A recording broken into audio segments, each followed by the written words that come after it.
지난주에 감사에 대해서 말씀을 드렸습니다. 우리가 생각했던 감사가 이렇게 큰 줄 몰랐지요. 성경에 그런 것이 기록되어져 있죠. 감사는 구원의 문을 여는 역사, 감사는 구원을 지탱하는 그러한 기둥이 된다고 하는 것을 여러분들에게 상세히 잘 말씀을 드렸습니다. 오늘은 여러분 추수감사주일입니다. 2020년도 추수감사 주일을 통하여서 다른 말씀으로 각도를 한번 돌려보려고 하는 것입니다. 어떤 걸로 돌려보려고 하냐면 여러분, 추수감사 주일 속에, 추수감사절 속에 들어있는 의미와 뜻이 또 한 가지가 있는데, 그것이 바로 뭐냐면요, 때가 있다는 겁니다. 종말에 때가 있다, 이렇게 말씀을 하고 있어요. 그래서 이 구약 성경에 보면은 이 언어를 다른 말로 또 이야기를 하고 있죠. 추수감사주일을 뭐로 이야기하냐면 수장절이라고 말씀을 하고 있습니다.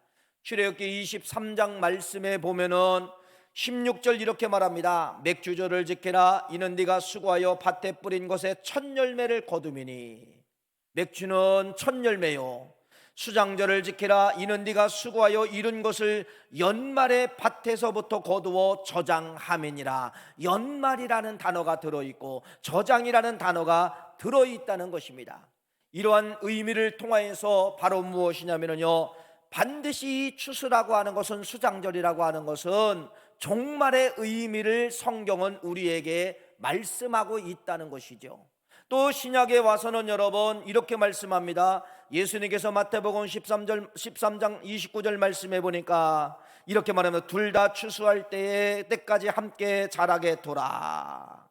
추수할 때에 내가 추수꾼들에게 말하기를, 가라지는 먼저 거두어 불사르게 단으로 묶고 곡식은 모아 내 곡간에 넣으리라 하리라. 분명히 추수절에 대해서 의미를 말씀하고 있는데, 어떤 의미를 말씀하고 있다는 겁니까? 때를 말씀하고 있다는 것이죠.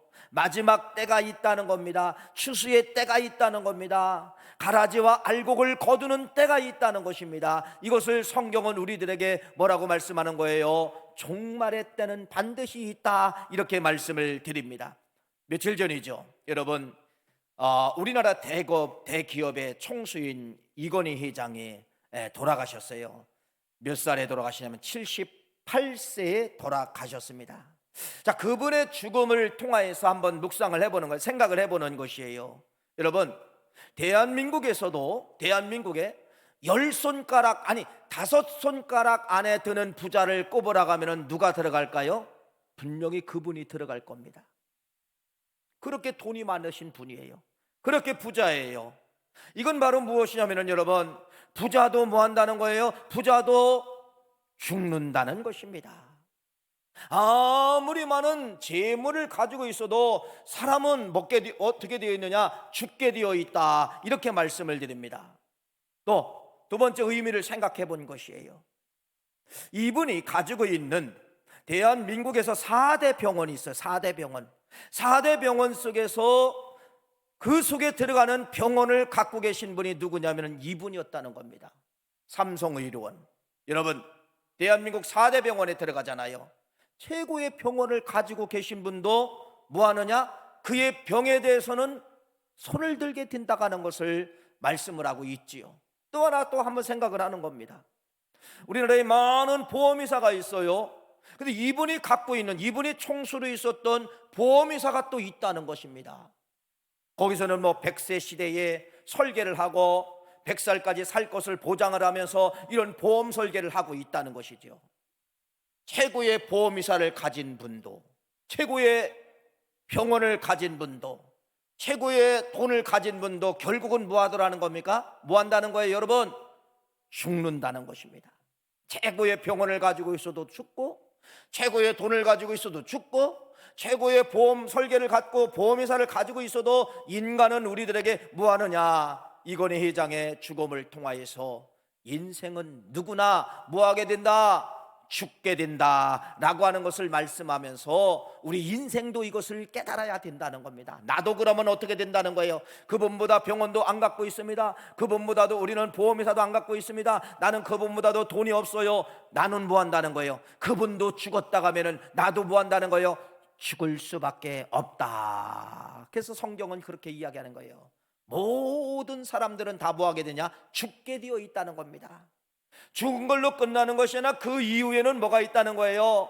하나님의 눈동자와 같은 심판이 기다리고 있다라고 말씀을 하면서, 그래서 우리는 이 땅에 살면서 우리가 호흡을 하고 있는 이 순간 자체가 뭐하고 있는 거냐면요, 마지막을 준비하는 자세로 서 있어야 된다는 겁니다.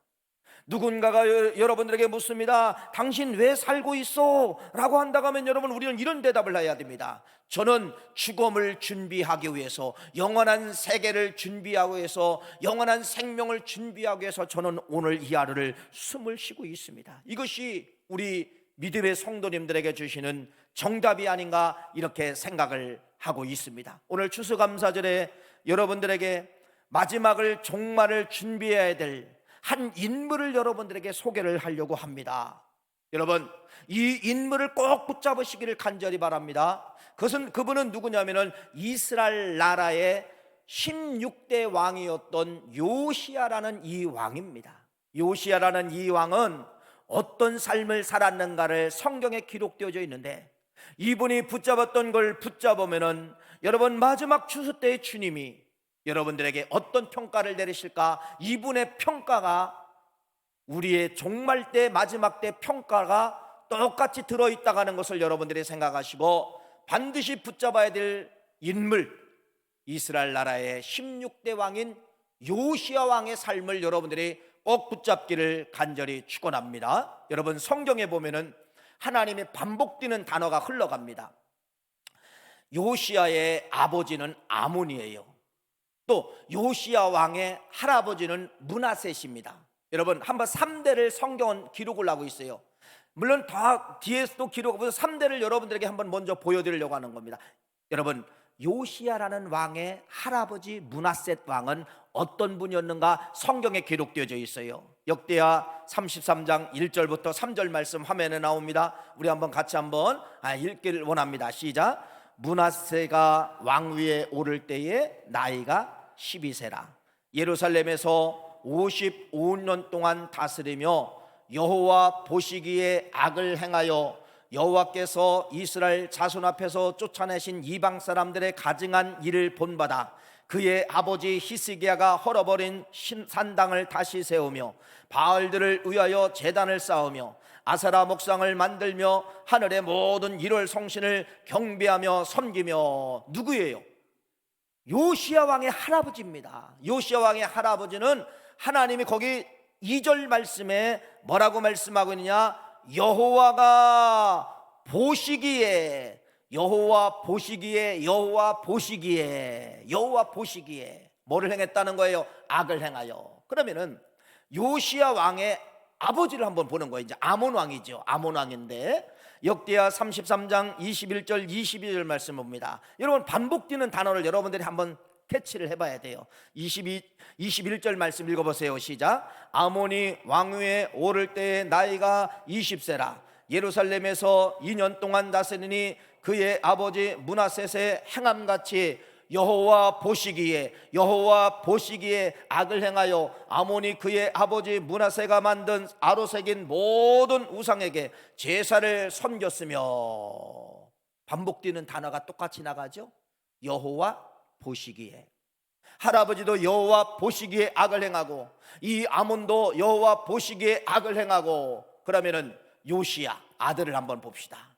역대하 34장 1절 3절 말씀 우리 한번 다시 한번 읽어보겠습니다. 반복되는 단어가 또 들어간다는 거예요. 시작. 요시야가 왕위에 오를 때에 나이가 8세라 예루살렘에서 31년 동안 다스리며 여호와 보시기에, 여호와 보시기에 정직하게 행하여 그의 조상 다윗의 길로 걸었으며 좌우로 치우치지 아니하고. 거기까지만 읽겠습니다. 여러분, 요시야 아버지, 그의 할아버지 므낫셋이죠. 요시야 아버지는 아몬 왕. 여러분, 이렇게 성경에 3대만 읽어보아도 어떤 단어가 계속해서 똑같게 흘러가고 있냐면요, 한 인생, 요시야든 아몬이든 여러분 므낫셋이든 아니면 나든 아니면 저 사람이든 누구든 똑같이 동등하게 그때 시대든 지금 시대든 하나님은 변하지 않냐고 뭐하고 계시다면요, 보고 계시다는 것입니다.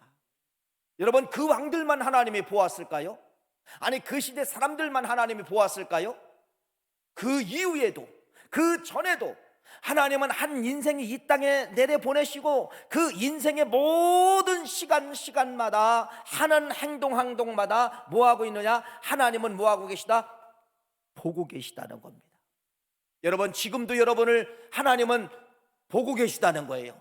하나님은 주무시도 않아요. 하나님은 졸을 수가 없어요. 지구상에는 70억의 인구가 있다면 여러분 70억 명의 인구를 여러분 1초 분 단위로 하나님은 다 보고서 뭐하고 있다는 거예요? 주목하고 있다는 겁니다. 주목하고 있다는 거예요. 그래서 여러분들이 오늘 이 단어예요. 여러분들이 이 단어를, 여러분 단어를 만들어야 됩니다. 보고 계신 하나님. 할렐루야. 이 보고 계신 하나님, 므낫셋을 보았고 아몬을 보았고 그의 아들 요시야를 보았던 하나님, 지금 나도 보고 계신다는 이 사실을 여러분들이 꼭 믿으시면요, 뭐가 달라질까요? 다 달라집니다. 행동이 달라지고 말이 달라지고 인품이 달라지고 모든 것이 다 달라져요.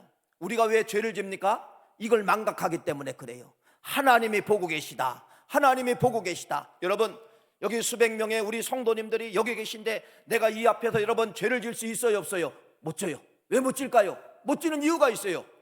보고 있기 때문에 못 지는 거예요. 사람이 어디서 죄를 질까요? 안 볼 때. 누가 나를 안 보겠지? 누가 나를 아는 사람이 없지? 여러분, 이때 뭐 하게 되냐? 사람은 죄를 지게 되어 있다는 것입니다.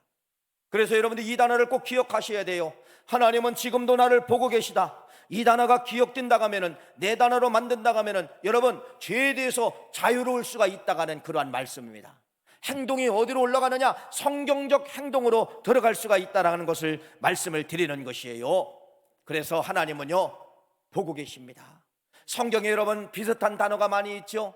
바벨론이라는 이 엄청난 나라가 하루아침에 무너지는 거예요. 그것이 다니엘서 5장에 나타나요.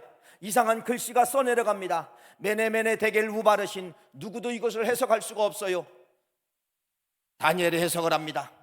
하나님이 당신의 나라를 세어보고 저울질하고 그 뜻이에요. 메네메네 데겔 우바르신, 하나님은 세우시는 하나님, 하나님은 저울질하시는 하나님. 그래서 벨사살 왕의, 바벨론 나라의 마지막 왕이 벨사살 왕인데, 벨사살 왕을 하나님이 당신을 세어보고 당신을 저울질해 보니까 하나님이 원하는 선행의 근수가 나가지 아니하니까 뭐라고 이야기하느냐? 당신의 나라가 망하고 당신이 죽을 것이다, 이렇게 해석해 버리는 것이에요. 그래서 다니엘서 5장 말씀에 보면은 그래서 그 엄청난 바벨론 나라가 여러분 역사 속에 다 지워집니다. 조그만 메대 나라한테 여러분 잡혀서 완전히 역사 속에 사라지는 것이 성경에 기록되어져 있어요. 하나님은 여러분 어떤 하나님이에요? 보고 계시는 하나님. 하나님은 어떤 하나님이에요? 하나님은 수를 세시는 하나님. 하나님은 어떤 하나님이에요? 여러분의 선과 악을 저울질하시는 하나님이라는 사실을 믿으시기를 간절히 축원합니다. 보고 계셨어요. 보고 계셔서, 그래서 아버지 아몬 왕, 할아버지 므낫셋 왕을 하나님이 보고 계셔서 보고 계시는데 평가가 나옵니다. 어떤 평가가 나옵니까? 하나님이 보니까 이들의 인생의 삶은 악을 행하여, 가증한 우상을 세우고 가증한 우상을 따라가고 악을 행하여, 하나님 보시기에 악을 행하여, 하나님 보시기에 악을 행하여. 그런데 반대가 나오죠. 요시야는 여러분 달랐다는 겁니다. 하나님 보시기에 뭐를 행하여? 선을 행하여. 할렐루야. 하나님 보시기에 선을 행했다는 것입니다. 그것이 바로 뭐예요? 하나님은 요시야를 보았습니다. 여러분 다시 한번 보겠습니다. 성경 34장 2절이에요. 역대하 34장 2절 말씀을 우리 한번 같이 한번 보길까요? 역대하 34장 2절 시작. 여호와 보시기에, 보시지요.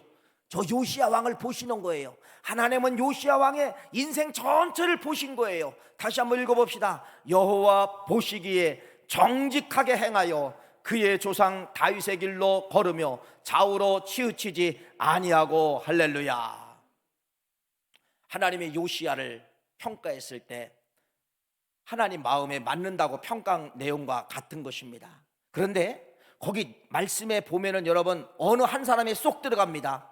어느 사람이 뚝 들어가지요? 다윗이라는 인생이 거기에 들어가고 있다는 겁니다. 뭐라고 이야기하느냐? 다윗의 길로 걸으며, 다윗의 길로 걸으며. 누구처럼 살았다는 거예요? 다윗처럼 살았다, 그 말이에요. 그러면은 하나님의 인생의 평가 기준을 꼭 누구를 끄집어다가 집어넣냐면 여러분 다윗을 갖다 집어넣는 거예요. 다윗을 갖다 요시야를 여러분 평가를 해본 거예요. 그랬더니 뭐라고 하느냐? 하나님께서 어쩌면 너는 다윗처럼 그런 삶을 살았느냐, 다윗과 같은 똑같은 삶을 살았구나. 이것이 하나님 마음에 흡족한 마음이라고 하는 것을 말씀을 드립니다. 하나님은 여러분 지금도 마찬가지, 지금도 하나님은 여러분 우리 인생을 평가하십니다. 하나님은 우리 인생을 지금도 주목하십니다. 하나님은 우리 인생의 삶을 다 추적하십니다. 그런데 누구의 잣대를 가지고 추적할까요? 여러분 하나님의 잣대가 아니에요. 누구의 잣대? 사람의 잣대를 집어넣은 거예요. 이 세상 사람 중에서 여러분 누구의 잣대를 집어넣느냐? 다윗이라는 인생을 거기다 집어넣은 것이에요. 그래서 다윗처럼 살면 하나님 마음에 맞는 것이고, 다윗의 길을 버리면 하나님도 외면하는 그러한 모습이라고 하는 것을 우리에게 말씀을 하고 있다는 것입니다. 그러니까 하나님의 기준의 잣대가 누구라는 거예요? 다윗. 그러면 여러분 또 누구를 알아야 돼요? 다윗을 알아야 된다는 것입니다. 다윗을 가지고 평가하신 하나님이라고 하면 그때만 다윗을 가지고 평가했다면 상관이 없어요. 오늘날도 하나님은 다윗을 가지고 여러분의 삶을 평가한다는 겁니다. 아니 인생의 마지막 우리 추수 때에 하나님은 여러분 우리를 뭐를 가지고 평가하시냐? 다윗의 길로, 다윗의 삶으로, 다윗의 모습으로 평가한다는 것을 하나님의 법칙은 똑같다는 겁니다. 그때만 하는 것이 아니라 지금도 다윗의 길로 우리를 세워보시고 우리를 주목하시고 우리를 관심 있게 쳐다본다는 사실을 믿으시기를 간절히 바라며, 그래서 여러분들이 꼭 누구를 붙잡아야 되느냐? 누구를 붙잡아야 돼요? 다윗을 알아야 돼요. 다윗을 알아야 돼요. 근데 여러분 다윗 생각하면은 물론 좋은 점도 있지만은 나쁜 점도 있지 않습니까? 우리보다도 더 악한 사람이에요. 어떻게 이런 악한 사람을 하나님은 인생의 기준점이 되는 그러한 사람으로 선택을 했을까? 왜 우리보다 악해요? 여러분 우리가 하지 않는 일을 이 사람은 했어요. 다윗은 어떤 일을 했어요? 간음했어요. 간음했습니다. 밧세바라는 여인을 간음했어요. 간음으로 끝났으면 여러분 상관이 없잖아요. 근데 그의 밧세바의 남편 우리아를 청부살인을 합니다. 청부살인. 자기가 직접 죽이지 않지만은 자기 장군들을 시켜가지고 전선의 맨 앞성에 세워서 죽게 만드는 거예요. 모든 걸 다 덮어버리려고 죽게 만드는 거예요. 간음자입니다. 여러분 청부살인자입니다. 어떻게 이 사람이 우리의 기준점이 될 수가 있어요? 될 수 없어요. 근데 하나님은 이 사람을 기준점으로 삼으셨다는 겁니다. 그것이 바로 무엇일까요? 다윗은 엄청난 죄를 짓고 붙잡은 것 하나가 있는데 그것이 바로 뭐냐면 여러분 회개를 붙잡았다는 것입니다. 나단 선지자가 와서 책망합니다. 다윗이 여러분 왕이지만 나단 선지자를 죽일 수 있었지만은 무릎 꿇고 항복을 하는 겁니다. 내가 그랬습니다. 내가 그 사람입니다. 시편 말씀에 보면 여러분 이 죄를 짓고 다윗이 태평성대하게 살았다고 기록하지 아니하고 이렇게 말합니다. 시편 32편 3절 4절 말씀에 보면은 내가 입을 열지 아니할 때에 종일 신음함으로 내 뼈가 쇠하였도다. 주의 손이 쥐하로 나를 누르시며 내 진액이 빠져서 여름 가뭄에 마름같이 되었나이다. 이 죄를 짓고 여러분 얼마나 하나님이 육신을 쳤던지 이렇게 말라버렸다고 말씀하고 있고 뼈 깎는 아픔이 찾아왔다고 말씀을 하고 있어요. 그래서 다윗이 위대한 건 여러분 죄 때문에 위대해지겠다는 겁니다. 그 엄청난 죄를 짓고 다윗이 붙잡은 건 바로 뭐예요? 회개를 붙잡은 거. 회개. 내가 그 사람입니다. 하나님 잘못했습니다. 내가 죄인입니다. 위대한 인물은 여러분 회개를 통하여서 시작된다는 것을 여러분 믿으시기를 간절히 바랍니다. 그래서 다윗은 우리보다도 더 악한 사람이지만은 왜 하나님 마음에 합당한 사람이 되었느냐? 회개의 삶을 살았기 때문에 그렇다는 거예요. 회개가 이렇게 중요하다고 하는 것을 말씀을 드립니다. 두 번째는 다윗을 여러분 보세요. 그러한 엄청난 사건 이후 이 사건이 있은 이후에 백성들에게 선포합니다. 뭐라고 선포하느냐? 다윗이 온 회중에게 이르되 너희는 너희 하나님 여호와를 송축하라. 함에 회중이 그의 조상들의 하나님 여호와를 송축하고 머리를 숙여 여호와 왕에게 절하고. 이건 바로 뭐예요? 여러분 예배를 선포하는 거예요. 온 이스라엘 백성들에게 너희 모든 사람들은 어느 곳에 있든지 하나님 앞에 예배하는 자라, 하나님을 송축하는 사람이 되어다오. 여러분 그래서 이 다윗은요 회개하고 철저하게 어떤 사람으로 살게 되느냐? 예배의 사람이 된다는 겁니다. 어느 곳에 가든지 예배하는 거예요. 지금 여러분 온라인 예배를 드리면서 과거에 없었던 것, 여러분의 가정이 여러분 교회로 지금 만들고 있잖아요. 교회로 만들고 있잖아요. 혹시 여러분 저녁마다 여러분 가정에 문자가 갑니다. 다니엘 2020 기도 얼마나 은혜를 많이 받는지 몰라요. 그러한 강사님들은 우리 교회에서도 세울 수가 없어요. 바쁘신 분들이라. 여러분 보셨나요? 혹시 보고 계신가요? 네, 몇 사람은 보고 계시군요. 다 보시기를 간절히 바랍니다. 저도 2주 동안 계속 보면서 얼마나 많은 은혜를 받는지 몰라요. 얼마나 많은 은혜. 사랑하는 귀한 성도님, 가정에서 예배자가 되시고 가정에서 하나님을 찬송하는 장소가 되시고 이렇게 예배가 중요하다는 것을 말씀을 드리는 거예요. 그래서 이 다윗은 온 회중에게 그렇게 선포하는 겁니다. 어느 곳에 가든 어느 곳에 앉아있던 무엇을 하든 전쟁을 만나든 여호와를 송축하라, 여호와께 예배하라. 할렐루야. 이것이 다윗의 삶이었다고 하는 것을 말씀을 드립니다. 세 번째는 다윗은 어떤 사람이에요? 가만히 보니까 다윗이 양심의 가책이 되는 거예요. 자기는 화려한 궁궐에 있지만은 하나님의 궤는 저 초라한 여러분 천막 속에 있다는 것을 이 다윗이 보고서 하나님 앞에 내가 성전을 드리겠습니다. 성전을 드리겠습니다. 그래서 이 다윗이 여러분 얼마나 많은 여러분 성전 재료를 모으냐면 성경은 이렇게 말하고 있습니다. 역대상 22장 14절부터 16절 내가 환난 중에 여호와의 성전을 위하여 금 10만 달란트와 은 100만 달란트와 놋과 철의 그 무게를 달 수 없을 만큼 신이 많이 준비하였고 또 제목과 돌을 준비하였으나 너는 토할 것이며 또 장인이 네게 많이 있나니 곧 석수와 목수와 온갖 일에 익숙한 모든 사람이니라. 금과 은과 놋과 철이 무수하니 너는 일어나 일하라. 여호와께서 너와 함께 계실지로다 하니라. 여러분 미쳤어요. 미쳤다니까요.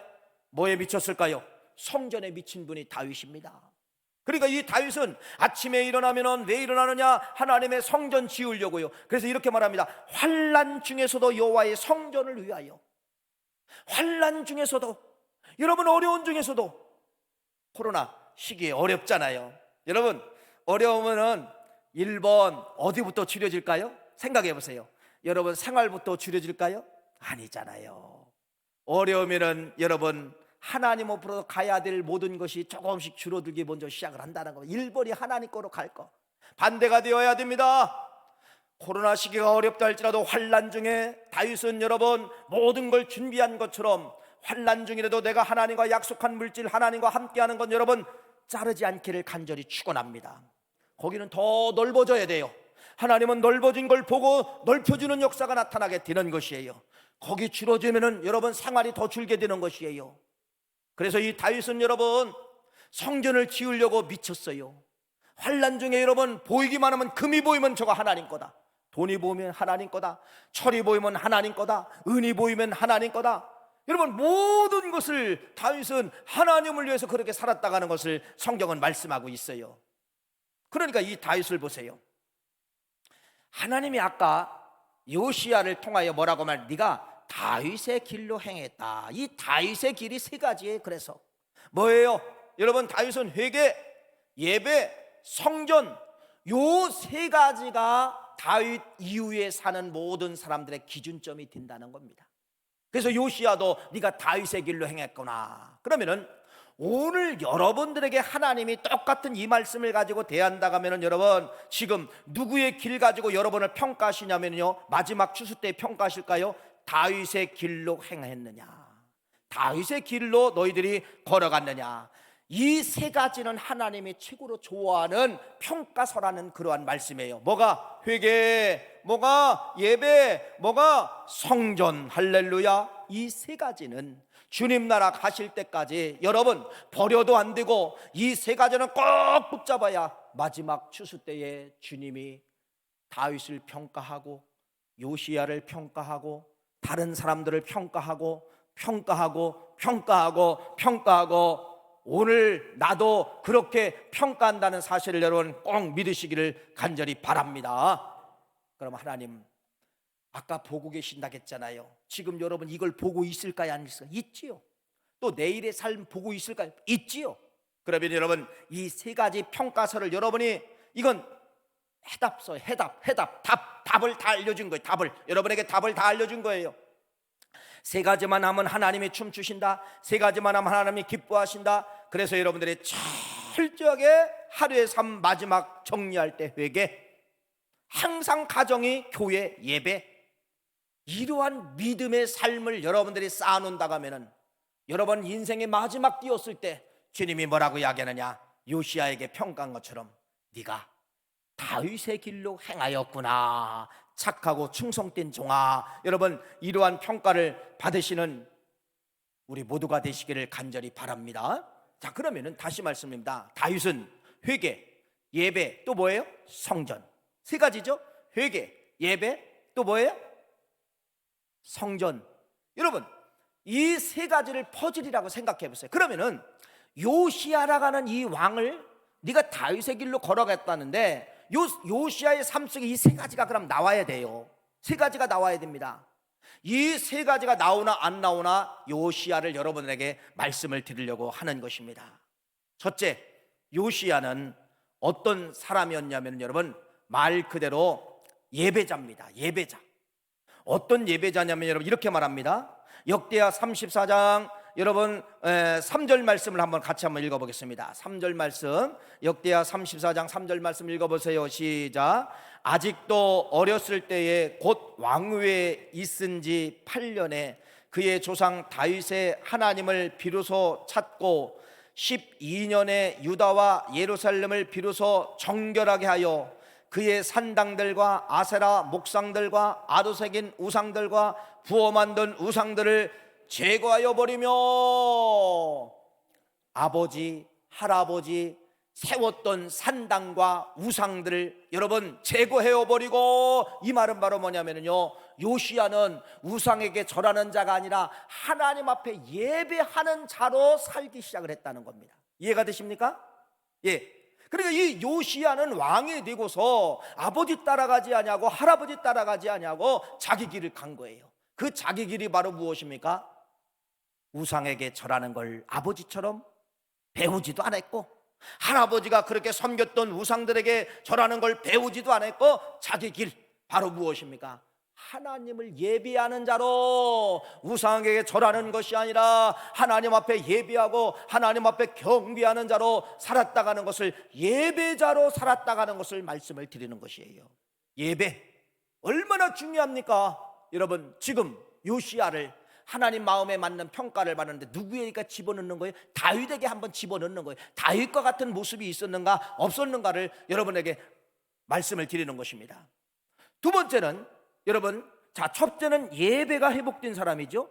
두 번째는 성전이 회복되나 안 되나 한번 보세요. 자, 가운데 요시야라는 왕을 집어넣고 앞과 뒤를, 성경의 역사를 다 종합해 보면 이렇습니다.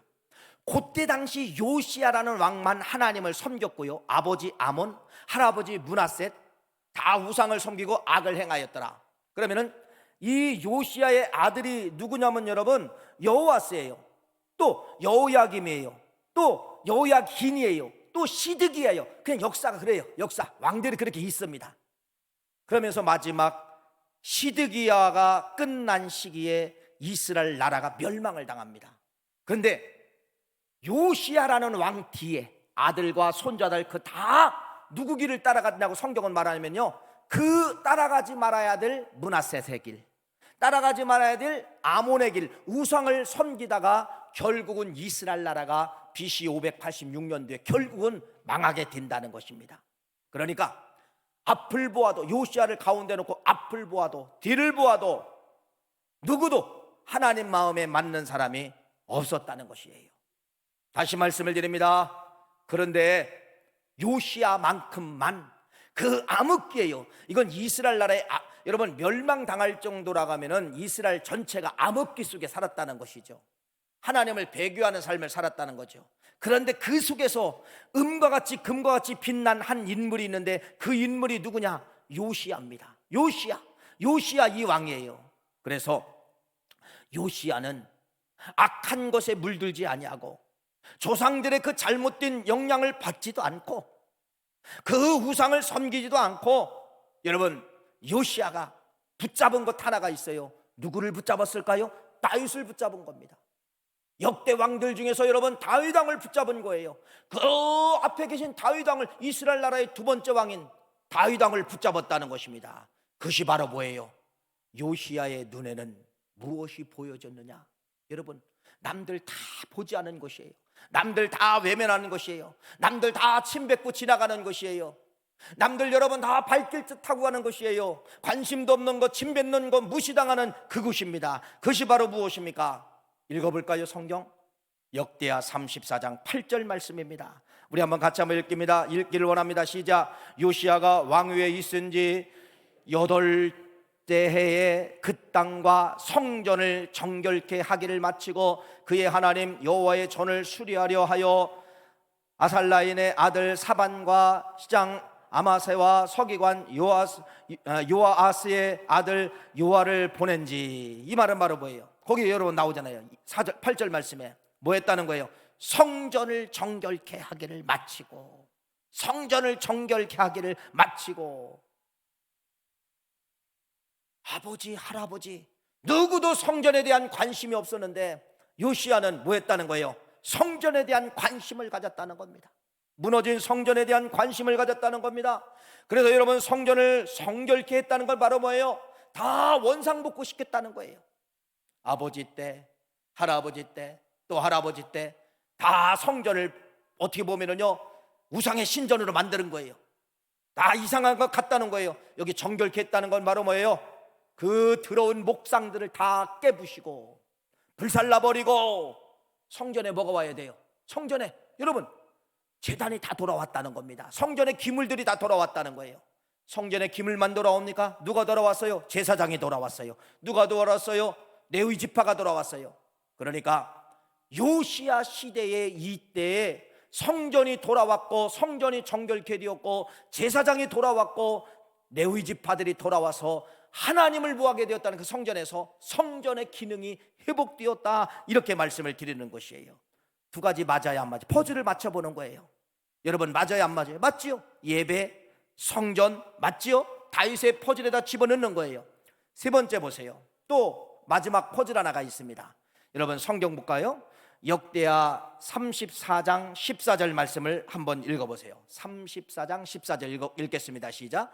무리가 여호와의 전에 헌금한 돈을 꺼낼 때 제사장 hil기야가 모세가 전한 여호와의 율법책을 발견하고, 자, 무너진 성전을 정결케 하다가 그 속에서 막 청소하고 정결케 하는데 뭐가 발견된 거예요?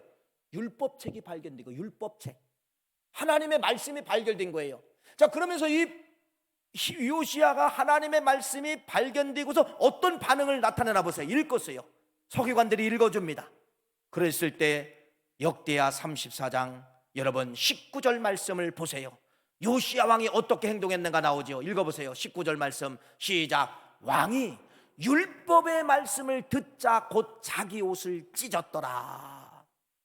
율법의 말씀을 듣고서 자기 옷을 찢었더라라는 것은 바로 뭐예요?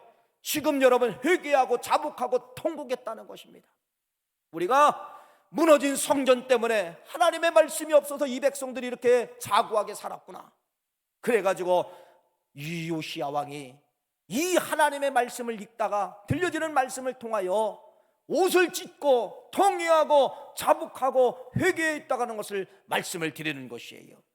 다시 이제 첫 구절로 한번 돌아가 보는 거예요. 여러분, 하나님이 요시야를 보고 있었다겠잖아요.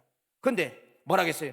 다윗의 길로 행하여 좌로나 우로나 치우치지 아니하고 다윗의 길로 행하여.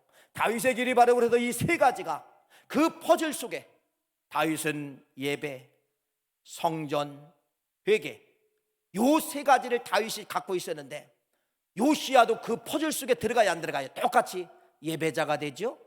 여러분, 성전을 회복했죠. 그 다음에 회개 기도했죠. 퍼즐 속에 세 가지가 똑같이 들어가여서 하나님 기준점에 똑 떨어진 사람이 누구냐면요, 누구였다는 거예요? 요시야 왕이었다는 겁니다. 요시야 왕. 여러분, 결론입니다. 서두에서 말씀을 드린 것처럼, 그러면 그때 당시만 그렇게 하나님이 보시고 세 가지 퍼즐 속에 여러분 기준점으로 하나님은 그때만 사용했을까요? 여러분에게 묻고 싶어요. 그때만 하나님이, 그 시대만 하나님은 세 가지 퍼즐을 가지고 다윗의 길로 행한 것을 평가를 했을까요? 아니에요. 오늘도 여러분들에게 이 기준점은 변하지 않고 있다는 것입니다. 오늘도 하나님은 여러분을 보고 계십니다. 보고 계셔서 누구의 길을 찾고 있냐면 다윗의 길을 찾고 있는 것이에요. 다윗처럼 살았느냐를 찾고 있다는 겁니다. 그래서 다윗의 이 세 가지 퍼즐을 여러분에게 말씀을 드렸기 때문에 이 퍼즐 속에 여러분의 삶을 맞춰보는 거예요. 나는 회개의 사람인가? 나는 예배의 사람인가? 나는 성전을 사랑하는 사람인가? 성전을 세우는 사람인가? 성전을 파괴하는 사람인가? 세 가지 퍼즐 속에 집어넣으라는 것이에요. 그러면은 세 가지 퍼즐 속에 딱 나도 들어간다고 하면은, 맞는다고 하면은, 여러분 염려하지 마세요. 인생의 추수기가 왔을 때 뭐라 할까요? 똑같습니다. 요시야를 평가처럼 네가 다윗의 길로 행하여 착하고 충성된 종아, 할렐루야, 너에게 생명의 면류관을 주리라, 할렐루야. 이러한 평가를 받는 여러분들이 되시기를 간절히 바라고, 그래서 2020년도 이 추수감사절에 종말이라는 단어로 해석을 하면서 마지막 시대를 살아가는 여러분들이 누구를 꼭 붙잡아야 되느냐? 다윗. 요시야는 거기에 들어갔어요. 평가점에. 요시야는 합격. 여러분은 지금 시험을 보고 있는 기간입니다. 여러분, 시험 보고 있는 기간이에요. 회개와 예배와 교회, 성전, 요 세 가지 가지고 하나님은 지금도 나를 시험 보고 있다는 사실을 믿고 조금 부족하면은 더 올라서는 우리 모두가 되시기를 간절히 바라고, 그래서 교회를 세워나가는 성도가 되기를 간절히 바랍니다. 교회를 무너뜨리는 자가 되지 않기를 축복합니다. 여러분, 어떠한 일이 있어도 교회를 무너뜨리면 안 되는 거예요. 교회를 방해하면 안 되는 거예요. 예배자가 되십시오. 가정의 예배자, 교회에서 예배자, 여러분의 직장에서 예배자, 차를 운전하면서 예배자가 되십시오. 하루의 삶을 마감할 때 반드시 여러분 회개하십시오. 이러한 세 가지 퍼즐에다가 다윗의 퍼즐 속에 맞추시는 우리 모두가 되시기를 간절히 축원합니다. 하나님 고맙습니다. 추수감사절에 종말의